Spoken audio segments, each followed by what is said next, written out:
Good evening, everyone. I'm Carly Rappaport-Stein. I'm the Executive Director of Intercultural Journeys, and I'm so happy to welcome you after that beautiful performance to a live conversation tonight.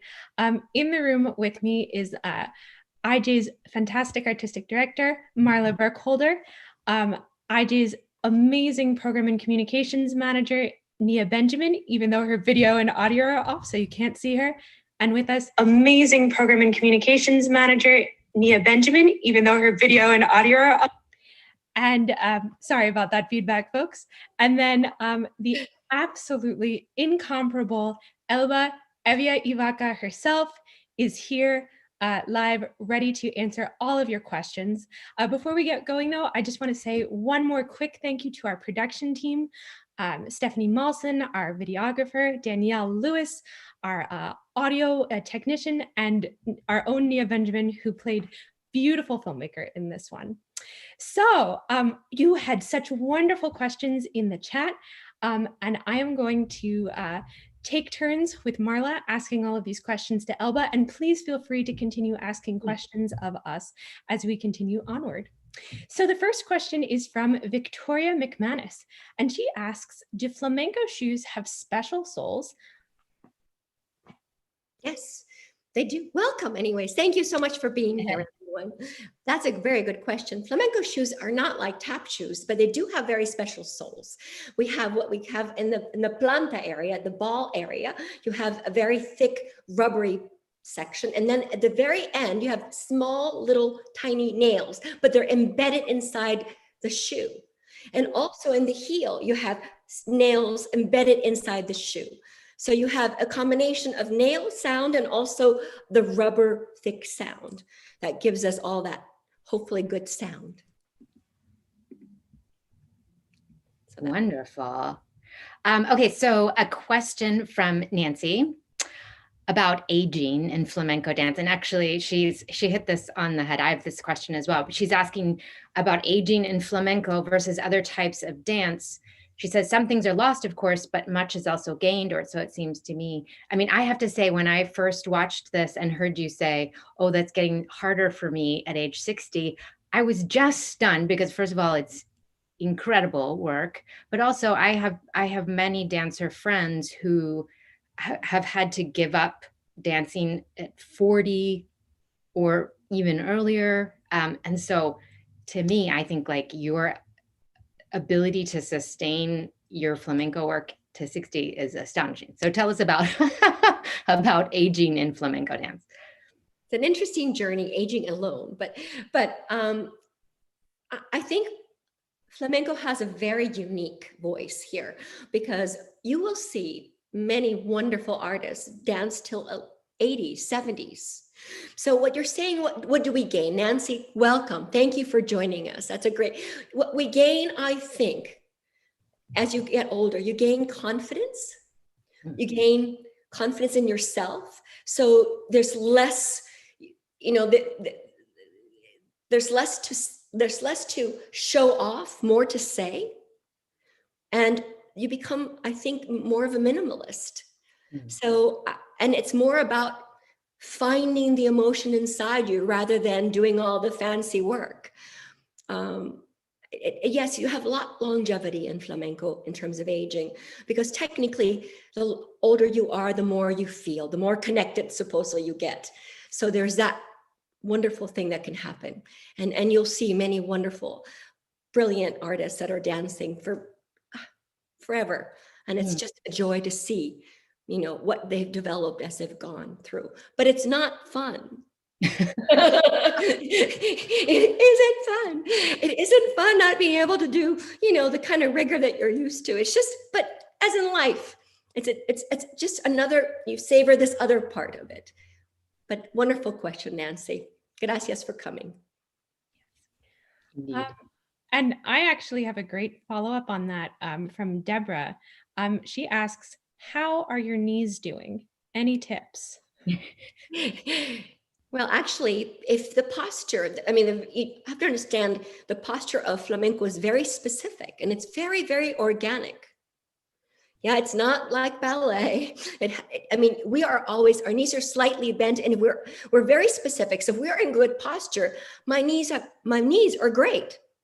It's really the hips that can do wonders in any dance. But if you've been dancing in hardcore surfaces for over 10 years, your hips are going to do. But it's really about that. It's really not about the dance itself. So really, if you do it right and you get the proper technique, you can dance forever. Okay, so a question from, I think, the other end of the spectrum is from Renee. If your family is part Spanish and you took tap dancing lessons in 2nd, 3rd, and 4th grade, will you be good at flamenco? You will be good at flamenco no matter what. So I'm sorry. I mean, flamenco is a very, very, very inviting form because it is about emotion. So anyone, no matter what age, actually, in general, I mean, many flamenco artists have started much later in the dance form. I know that I have friends who have started in high school.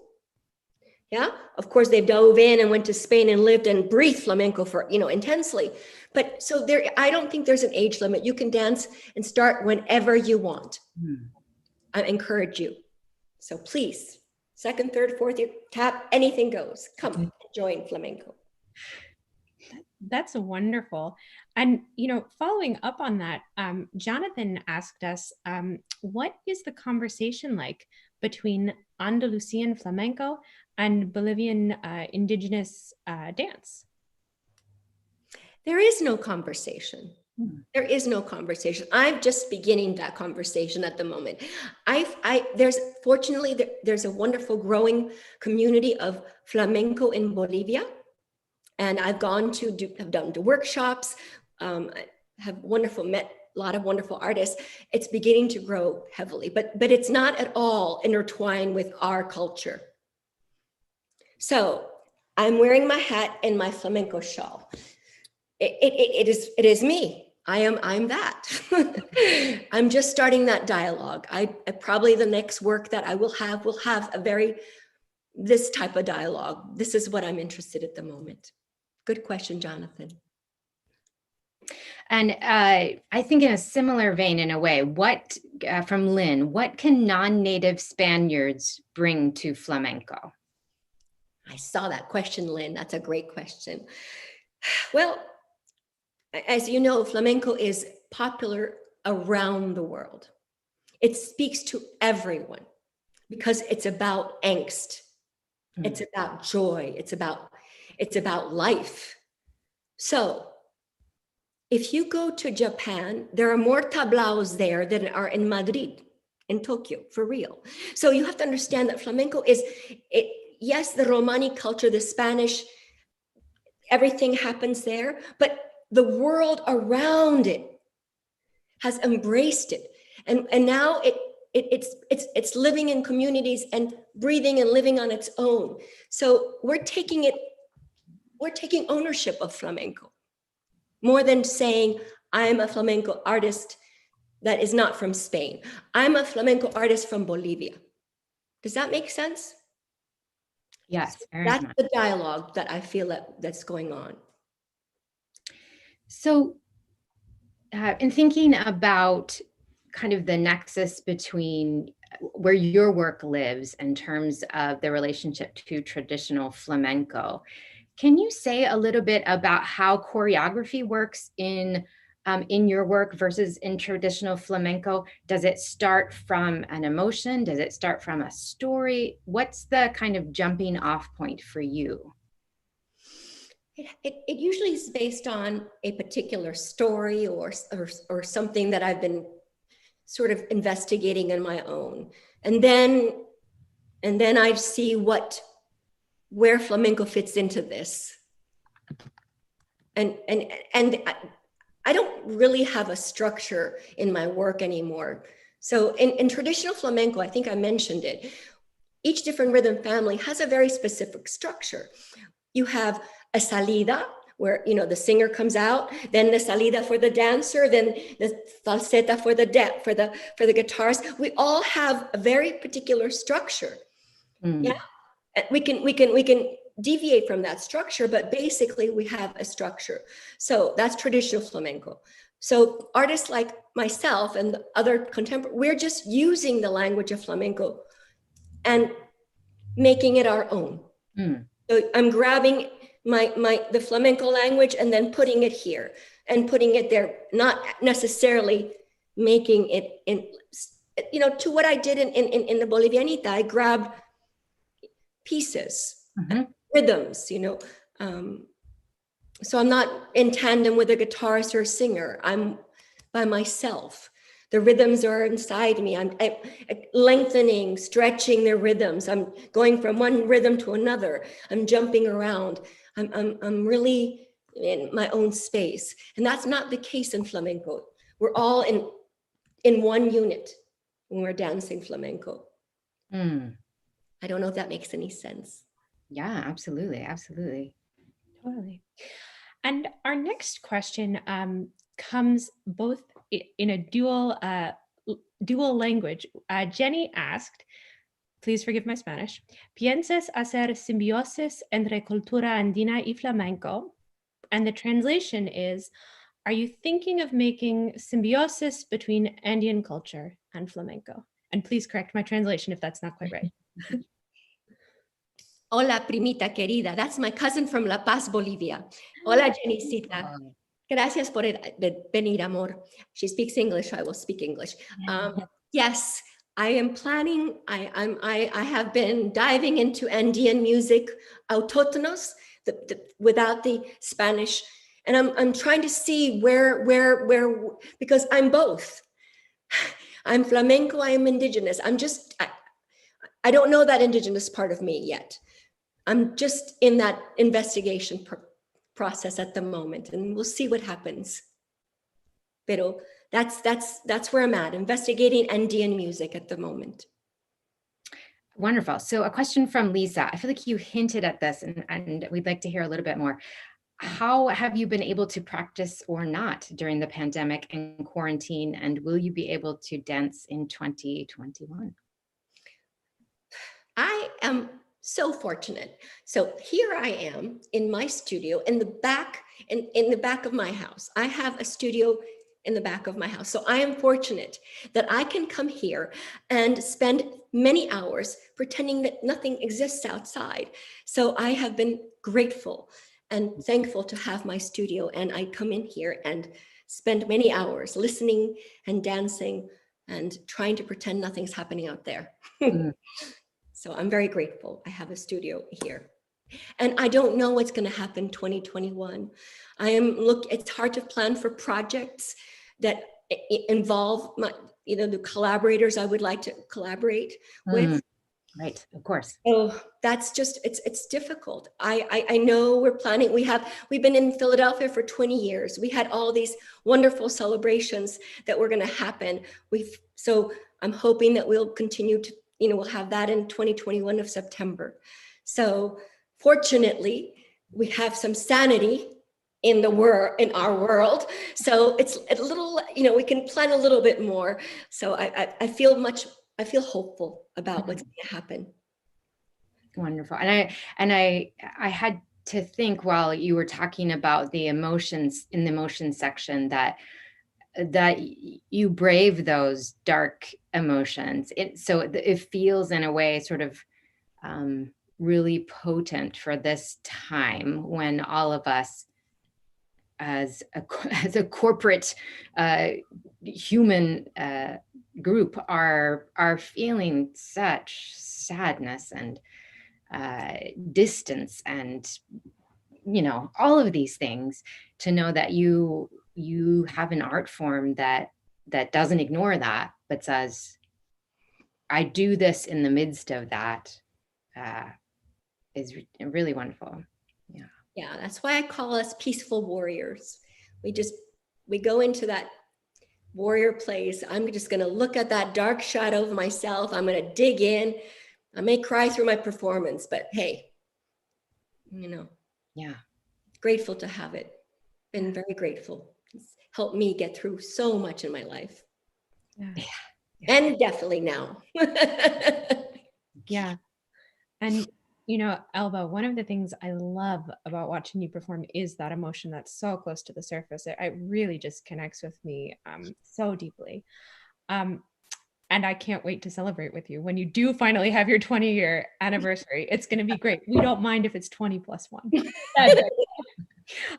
I do have a slightly different direction to take us in with a question from Liza. She wants to know if one needs to know classic flamenco to be a good contemporary flamenco dancer. Well, as a teacher of flamenco, I think that it's really crucial. I'm not saying classical flamenco, I'm talking about traditional flamenco. I think one needs to be really well versed in traditional flamenco before you go into any contemporary world. The tradition is what glues everything together. You need to know the ins and out of that tradition before you can take away, start taking pieces out. So my suggestion is to study traditional flamenco until you feel you have enough information, and then move on to the contemporary. That's what I suggest to my students. One or two more questions here. This one is from Lynn. Despite flamenco's globalization, do you think there is still a kind of hierarchy that places native Spanish dancers at the top of the flamenco world and non-natives below? Absolutely. There's no question about it, Lynn. It's just how it is. What was interesting, the last flamenco festival in Jerez that I went to, which was 2 years ago, which is the festival that I always go to because that's 2 weeks of the most amazing flamenco artists of Spain. And everybody in the world comes to see that. So what was interesting about this festival is they invited a Japanese company to perform in this festival. So I'm going to say to you that the only people right now that probably have similar hierarchy to the Spaniards, probably the Japanese, because they've been, for real, because they have been in dialogue with them since the beginning of flamenco became, they've just been immersed in it for over 70, I'm going to say 55 years. So that is, but so far I have not seen an Argentinian company or any South American companies invited in any Spanish performances. So there is that, and I'm not sure what that means, because I feel that what we do is legitimate. We have voices, but I'm not sure whether we feel that we need to also be recognized in Spain. I think there's an interesting dialogue. I have my compañeras in Spain that I work, Rosario, all these people that I love, brilliant artists. There's a wonderful dialogue. We're not in competition. We're just part of that art form, but in ourselves, there's a respect. There's a respect. That is definitely true. There's a hierarchy, but there's a respect. They know that without the world looking at flamenco, there would be no, a lot of the work they get is from us, from the United States, from all over the world. So they know, and I think there's a lot of respect. That's what I'm going to finish with. All right, we'll finish up with one last question about, so we got to watch a bit of La Bolivianita, not the whole thing tonight. And curious about the future of that piece. So you say, even in the midst of it, that this is an ongoing process of discovery for you, even about your own life, and hoping to research and discover more about your family's roots. Do you see this piece progressing, changing, living on? Will you explore the new things that you discover in a new piece? How do you see, as this journey continues, what does that look like for you? I think this piece has a lot of development because of the new discoveries I keep finding, especially since I've been spending so much time in the studio. I'm really interested in looking at the Andean component. I see myself traveling to Bolivia and studying the Andean music, finding more about that. That's where I see myself. And I don't know how they will live together, I know, but right now I feel like I have to go to that route and understand. And there's interesting studies. People get to know your DNA through music, through listening, through visceral places. You can. So I'm hoping through that those experiences, I can find out more about the different parts of me. I've done a lot of. I've traveled yearly to Sevilla for almost 20 years, and I've really dived into that part of me, and I'm grateful. Now I feel I need to connect with this other part, and who knows what that will bring.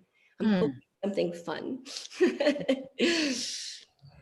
Yes. Well, I think that was, Marla, the perfect question to wrap up on. And Elba, what a beautiful answer for what the future may hold for you.